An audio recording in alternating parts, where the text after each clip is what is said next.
It's now titled an act authorizing the suspension, authorizing the President to suspend or reduce. Yung daylight saving time, balik na natin yan. Lahat yan nagawa na natin. 17 affirmative votes, no negative votes, no abstention. Senate Bill 1982 is approved on third reading. Pasado na sa Senado ang Senate Bill number 1982. Layunin nito na bigyan ng kapangyarihan ang Pangulo ng Pilipinas na suspendihin o bawasan ang excise tax sa mga produktong petrolyo. Bahagi ito ng mga hakbang ng gobyerno dahil sa patuloy na pagtaas ng presyo ng langis bunga ng gulo sa Middle East. It's now titled an act authorizing the suspension, authorizing the President to suspend or reduce. Sa kabila nito, naisiyakin ng ilang senador na maayos na may patutupad ang suspensyon para sa tunay na maramdaman ng publiko. Pero ayon kay Senator Amy Marcos, posibleng hindi maramdaman ng mga consumer ang diskwento at baka pabor lamang ito sa mga malalaking negosyante. Baka hindi naman nila i-pass on sa atin yung discount. Kaya nga, sinasabi ko, kahit komplikado yung sistema ng input-output, baka noon mas mainam na yung VAT na lang para point of sale. Doon mismo, habang bumibili ka ng gasolina, ramdam mo sa istasyon. Samantalang ito, baka yung dambuhalang korporasyon lang ang makinabang. Binigyang diin ng senadora na dapat itigil ang paglulustay ng pera ng ilang opisyal. Pinayuhan niya ang mga kapwa politiko na bawasan ang mga biyahe at maging ang party para makatipid ang gobyerno.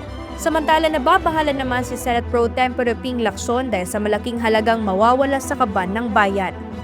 Right now, ang shortfall natin sa 2026 budget is already at 200 billion pesos. Walang cash. Yan ang kulang na cash natin. Naka-factor in na dyan lahat ng mga loans na tatanggapin natin for this year. So you can just imagine, if we add up another 136 billion, so we're talking of 336 billion na. Ipasa nyo na to, di imabigay na to sa Hindi ko kanya. alam kung ano yun. Anong emergency For, powers para sa excise tax, ma'am. parang may balak naman talaga. Alright, thank you, ma'am. Although ako, ang kinatatakutan ko, ang nakita natin sa BOC, ako, sang-ayon ako, kasi umaabot na, papalo na ng 110 ang kada litro. Saksakan ng mahal. Ang ating mga marginal farmers, higit sa lahat ng ating mga marginal fisher folk, ang mga single family household, talagang umiiyak na. Ang problema kaluang sa excise tax, unang-una, napakalaki ng mawawala. Ang bilang ng ating DOC ay nasa 260 billion. Kung hihintuin ngayon, halimbawa, may 137 billion na mawala. Napakalaki nun. Saan tayo hahanap ng pera para magbigay ng ayuda na kailangan? At ikalawa, may duda ako na talagang magiging mas mura ang gasolina, ang crudo, ang LPG. Kasi ang nakikinabang sa excise tax ay yung mga importer, yung mismong nagbabayad ng excise tax. Baka hindi naman nila i-pass on sa atin yung discount. Kumbaga, naka-discount sila dyan. Kaya nga, sinasabi ko, kahit komplikado yung sistema ng input-output, baka noon mas mainam na yung VAT na lang para point of sale. Doon mismo, habang bumibili ka ng gasolina, ramdam mo sa istasyon. Samantalang ito, baka yung dambuhalang korporasyon lang ang makinabang sa excise tax. Yun. Pero ako, sang-ayon ako, iniisip ko na nga, pati income tax kasi papasok na rin tayo ng Abril. Itaas na rin natin ang threshold. Kasi mababa na yung threshold ko. Ikumpara mo sa cost of living ngayon, kataas-taas ng presyo ng lahat ng bagay. Ma'am, sa ayuda, ano yung mga nakikita niyo pwede pang pagkunan natin? Ako kasi, hindi ako naniniwala sa pangkalahatan o comprehensive subsidy. Hindi rin ako naniniwala at nakita natin paulit-ulit na yung mga price control na pangkalahatan, hindi talaga umuubra yan. Ang nakikinabang yung mas mayaman, yung may kaya bumili ng mas marami. Doon sila nakikinabang. Yung walang pambili, talagang walang pakinabang.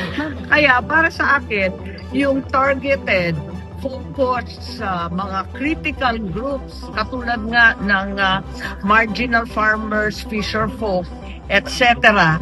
Yun ang dapat i-target ng social assistance. at target na hindi politika, kundi sa pangangailangan. Ma'am, maabot na sa more than 100 pesos per liter yung crudo. Kaya pa ba ng tao yun, ma'am? Ano pong pwedeng Yun ang problema. Kaya nga sinasabi ko, medyo kinakabahan ako dito sa excise tax kahit boboto tayo dyan. Ang problema talaga, kinakailangan na very calibrated yung response. Siguraduhin natin na ipapasa yung discount sa taong bayan. Baka naman manatili pa rin sa 100 halos, 110 pa, papalo this week. So, yun ang kinatatakutan natin. Wala lang ang pera, ang kabanbayan para ibigay yung ayuda, pagkatapos hindi pa babagsak ang presyo ng petrol products. Ma'am, sorry, last na. Dapat po bang i-push na talaga yung work from home tsaka hybrid na? Well, of during course, this time? lahat ng pwedeng gawin, dapat gawin na. Yung work from home, kailangan palawakin. Maliwanag na yung digital, napaka-importante. Yung carpooling, importante. Yung daylight saving time, nabalik na natin yan. Lahat yan nagawa na natin. Kung tutuusin, naalala ko bigla si Chiquito sa Asyong Aksaya. Yung matatanda sa inyo, baka yung mga magulang ninyo naaalala yun. Tapos yung mga LED, tapos yung nagtitipid sa kuryente, tapos sa gas, lahat yan. So, yung mga asyong aksayan dyan, tumigil-tigil na. Talagang kinakailangan gawin yon.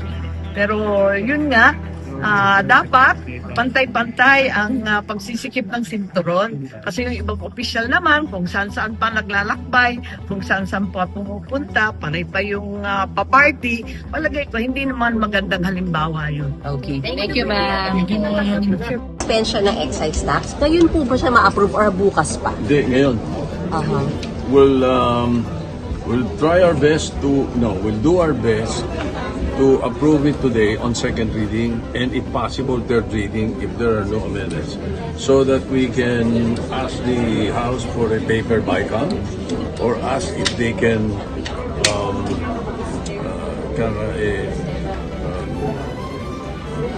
tawag natin to sa Adapt.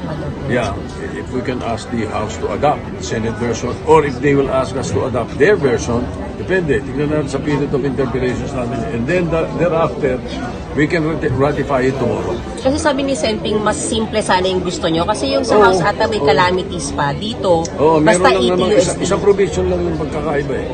So, madali na siguro pag-usapan yan. Hopefully today, on second and third reading, depende sa period of amendment. Basta you can assure what the SP, before mag-break, pasado ito. Yes. So, yung excise tax. Yung sa biofuels, I don't know if we can finish it by tomorrow. I doubt it.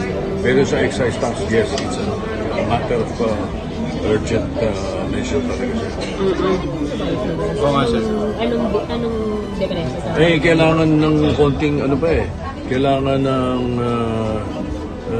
additional hearing siguro, baka hindi not necessarily talagang hearing itself, but we have to find out what effect it has on the sugar industry and what effect it has on the other industries that are going to be affected. SP, abot na po ng more than 100 pesos per litro yung langis. Kaya pa ba ng taong bayan yan? Humahanap, ang pagkakaalam ko, Executive Department humahanap ng paraan kung paano ito ay either masubsidize or may pababa. And ako, as of today, I have filed a bill repealing the oil deregulation law. I did not vote for it in the first place, but kasi, for example, ito, may mga provisions doon na nirereklamo namin noon kaya hindi kami bumoto in favor. But right now, because wala nang say ang gobyerno, sa ngayon, hindi natin alam magkano mabili nila. Ilan nila kailan nila binili? 2 weeks ago? 1 month ago? Hindi natin alam Di ba? Pero kung wala yan, balik sa dati, may pakialam ang gobyerno. So, they do not agree with some of the points that we will be including in the excise tax law. Then, we will be forced to push for the repeal of the oil deregulation. Pero